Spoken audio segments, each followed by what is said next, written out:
So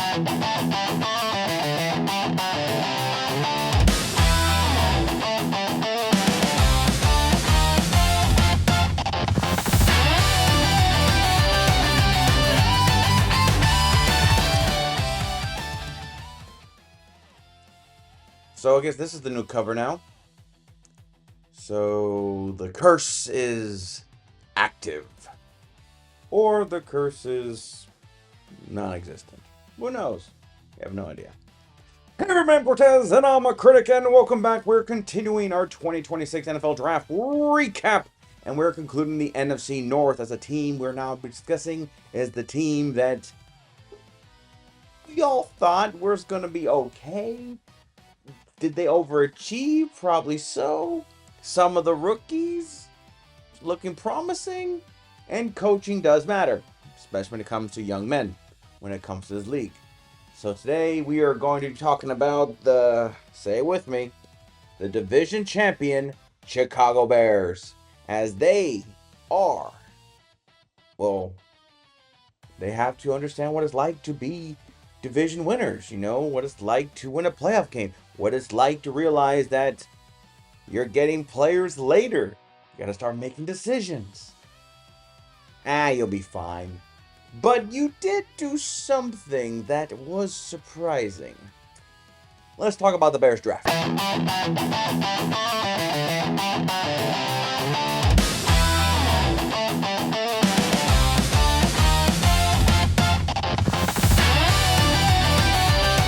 So, the Chicago Bears, like I said, it's still very weird to see you guys get such a high draft pick. And not high as in, top 10, like high as in almost 25 and over. It's kind of weird to see what you guys can do.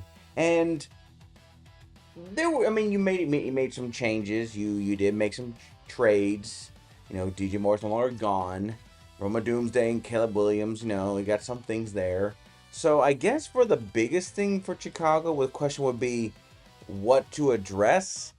And there was one position, safety, that just somehow managed to fall in your laps because everyone was assuming a division foe, a division rival was going to take him.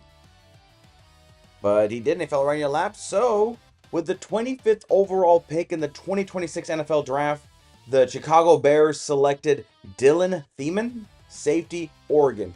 This young man, I have heard him rising as the draft got closer. One was because, I live in Tampa, so Buccaneer reporters were discussing about potential. We didn't think that Bam was going to fall in our lap, so we all were thinking, potentials, this and that.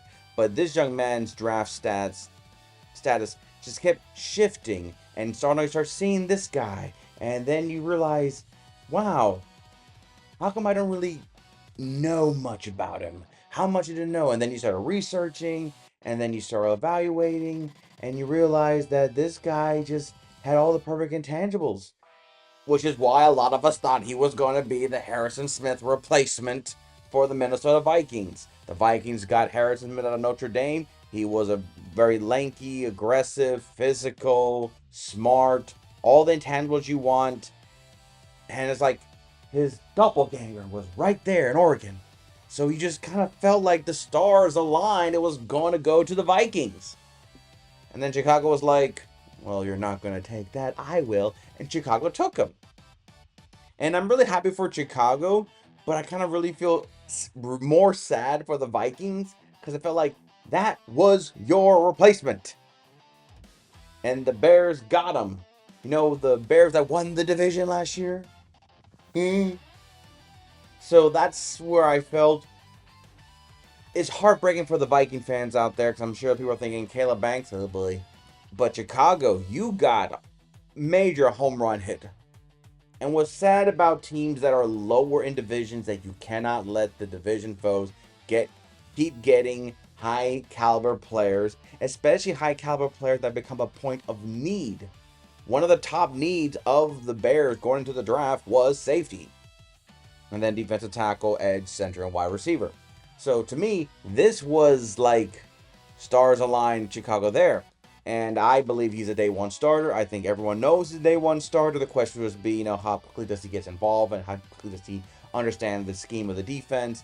But yeah, Chicago, home run hit in the first pitch. Sucked for everyone else.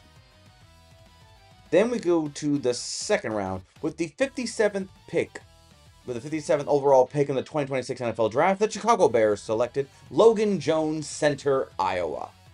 Now, I've always said a few things. Big Ten school offensive linemen always seem to be like the cream of the crop. It's always has the most, either the most active or the most iconic or just the overall better offensive lineman when it comes to college football.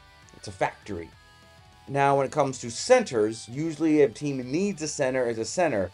But if they don't, it's mainly because of his intangibles to become an other interior offensive line. And for the Bears, they currently have our buddy Logan Jones as the backup to Garrett Bradbury. So I guess they are going to keep Bradbury, and Bradbury is in that dreaded age of... He was originally picked in 2019, so he's technically 30 years old, so I guess you can say that's investment for the future. But when you think of the Bears' need, I would not be surprised if Logan Jones, if the situation calls for it, they move him. But looking at your interior offensive lineman, remember, they got John Thuney, big Chiefs acquisition, and then Juwan Jackson. So I don't know if they ever considered him. Jackson is 29 years old. He was originally a third-round pick from the Detroit Lions. But I have never been too surprised to see players that get drafted, especially in the offensive line, that sometimes their intangibles of playing a separate position and some even succeeding in that secondary position than they were when they got drafted out of college works. Now, like I said, they still have him projected to be the backup under Garrett as a center position. Will that stay? Sure. If it changes, of course, will change. But right now, it just feels like 30 is an age where a lot of teams start not basically forcing out, but they're saying, we're just getting ready. We're just getting ready. Because some players, when you reach 30, you're reaching that threshold of you have played this league of NFL football for 10 years. Whether you are a 10-year starter or you've just been playing in that 10-year gap of time at a high level. So I'm sure business decisions becomes a factor, family decisions become a factor, and that could be 5 years later. But still, when you reach the age of 30, it starts going, okay, you're in that zone of athlete, ageism, if you will. I still feel like it's a good quality acquisition for the Bears either way. Then we go to the third round with let's be proper here. With the 69th overall pick of the 2026 NFL Draft, the Chicago Bears selected Sam Rose, tight end, Stanford. Every so often, there are some teams that draft players that you just can't help but feel like, I thought we addressed that. And sometimes you go, I thought we really addressed it. Because it just feels like we are once again drafting a tight end when we spent a first-round pick on our tight end Loveland, who I thought was phenomenal, and I thought that was a stretch when we in Cole Kmet was still viable. So we have two very reliable tight ends, and you got another tight end. My only thought is if they viewing Sam Roche as like a blocking tight end, fullback hybrid type position. Are they looking at him as that? He is 6'6", 267, large frame. He's ranked 4th in his position. I don't know. Benny Johnson, you want to explain this pick? Because I'm looking at this and I'm like, you had two solid tight ends already. And let me look at Cole Kmet. Cole Kmet is 27. He was a second-round pick by the Bears. So Kmet and Loveland have been both drafted by the Bears. And in 1 year for Loveland, but they have been successful with the Bears. So my question is, was Sam such a valuable star, so valuable? I don't know. You guys literally drafted your two tight ends that have been successful, and then you drafted another one, and I'm like, To say that wasn't a need is, I mean, honestly, I think it would have been a better chance if we would have drafted a punter or a kicker. We drafted a guy who was basically meant to be at best third, and I doubt Cole Kmet and Loveland are injury fearful. So I don't know. This was one of those things where you want to scratch your head, going, "Okay, you must have saw something here they liked." And it can't just because the guy is 6'6", 260. You know, it got to be something more than that. Because still, in the end result, as valuable as a tight end, you already have two. Then we go still in the third round with the 89th overall pick in the 2026 NFL Draft. The Chicago Bears selected Xavier Thomas, wide receiver, LSU. Maybe you could have replaced the Sam pick with a wide receiver pick. I don't know. But you did draft on a wide receiver. And to put that pressure on a young man that you replace a starter, as effective as DJ Moore is, a little bit too much pressure. I think Luther Burden III has shown promise. Roma Doomsday, I don't know. He's not making the splashy play, so I don't really saw a lot of highlights of him. But if he's a solid, receiver making his plays quietly, then fine. Let me take a quick look at our Roma Doomsday stats. Last year he had 44 receptions, 661 yards, 6 touchdowns. Over 90 targets. I don't know. He was so highly viewed as one of the top receivers in that draft class, and especially when he got picked up by Caleb Williams, you would think the chemistry would build, but I guess not. I don't know. Maybe the DJ Moore absence might be more of a problem than we thought. Maybe because we're thinking it'll open the door to Luther and Doomsday that'll be open. But then you over here and you get a tight end you don't need, and you get a wide receiver that, looking at the roster, feels more of a speed back. He's 5'10", 190. He's 32nd in his position. He was 4.28 seconds 40. Maybe that's probably why Benny Johnson says we'll find a spot from his speed will kill, and that's something you can't coach, you can't train. Sometimes you got it, you don't. And I guess this is what I will call the ultimate project player.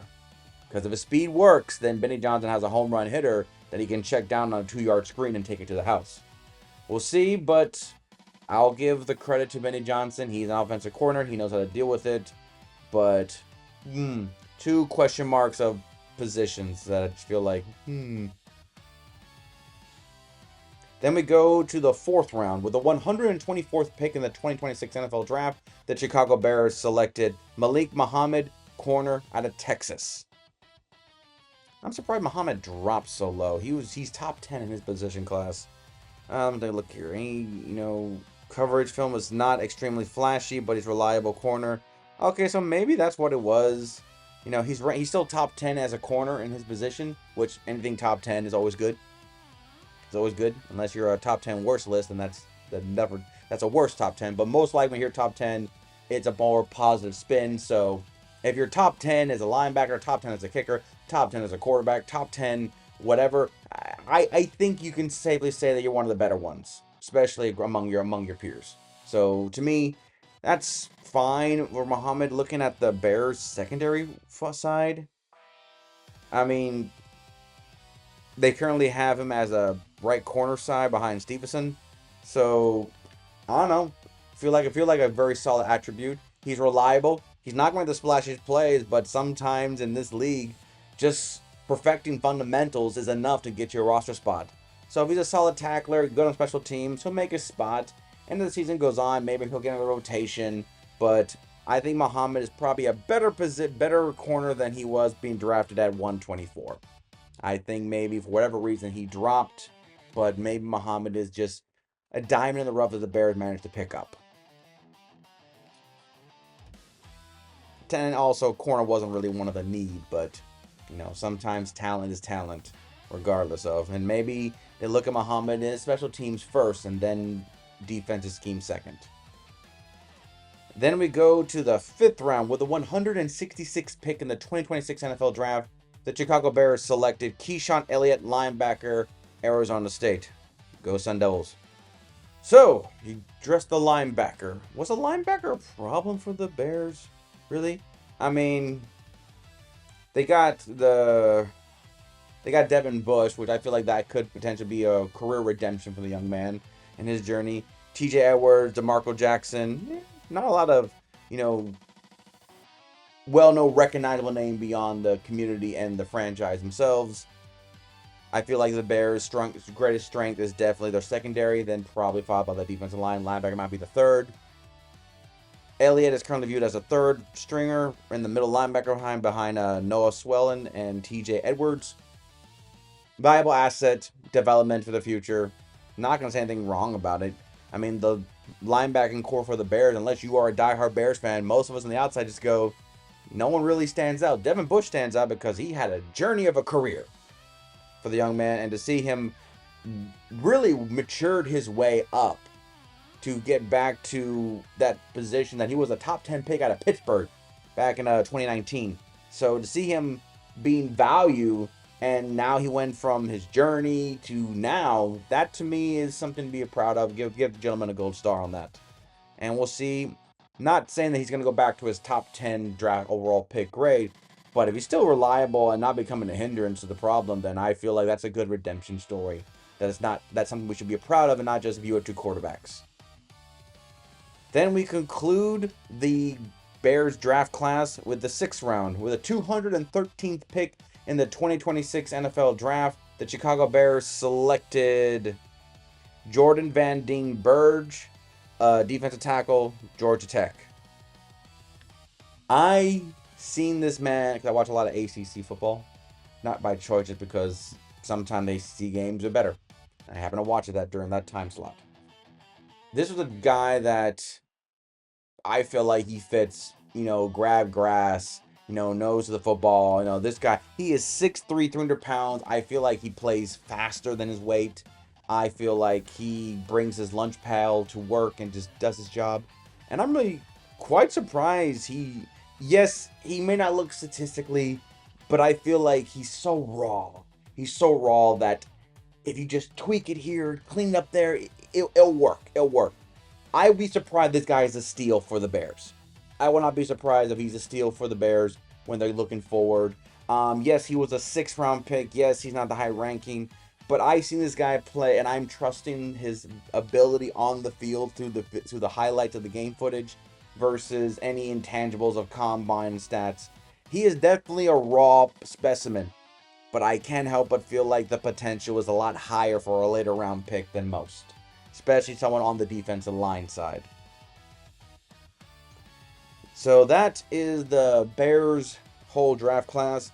Player I'm most excited about is Dylan, the safety out of Oregon. His stocks rising as the draft started. To see him potentially go to the NFC North, just happened to go to Chicago, maybe Indiana, more than likely Indiana. I know Bears fans don't want to hear about that right now, but yeah, it's news. It's news. But I'm looking forward to him because if he's as good as he was advertised, then it'll just add as another success for the Bears for the next 10 years, and another L for the whole front office staff of player evaluation for the Minnesota Vikings. And I have no hate to the Vikings. There's only like 2 NFL teams that I have like a dire disdain for. Sometimes it's the players, sometimes the fan base, sometimes it's just the whole national attention they get. And the Vikings or the Bears, neither one of them I have animosity towards. Matter of fact, I actually kind of like the Bears because of that retro feel. In the Vikings, well, I grew up in the era of Randy Moss and Dante Culpepper, so hate me for that if you will. But so I have no hatred towards them, but it does make you kind of cringe going, man, you guys keep messing up on these things. I know they just fired their personnel, some of their personnel for that area, but still, man, you guys are bad at this. Grade I give the Bears. Well, the Bears, I believe, were contenders last year, even though I didn't give them that consideration. This draft class, as solid as it is, besides the 2 question marks at the tight end and wide receiver department, I'm still giving the Bears a contender grade. I still think this draft class actually made them more of a threat because I feel there's a lot of potential here, even with the tight end wide receiver, make me go, questions. But still, to me, that is the Chicago Bears, and I believe they are still contenders. And this draft class just means that they are moving forward with pride. And that is the Chicago Bears. We have concluded the NFC North, so now we're going to go to the AFC South. I know, I got to keep you on your toes. And the team we're talking about first is a team that, well, I guess the horseshoe doesn't always mean lucky. So we're going to talk to the Indianapolis Colts and ask the question, was it a collapse? Was it temporary? What was it? What happened last year? What really happened? And did this draft class make us get a better answer? Or are we still asking the questions? So Anthony Richardson, that was a bad pick, right? We can all agree, right? Right? Yeah. But that's for next time. But until then, I'm Cortez, and I'm a critic. Thank you so very much for watching.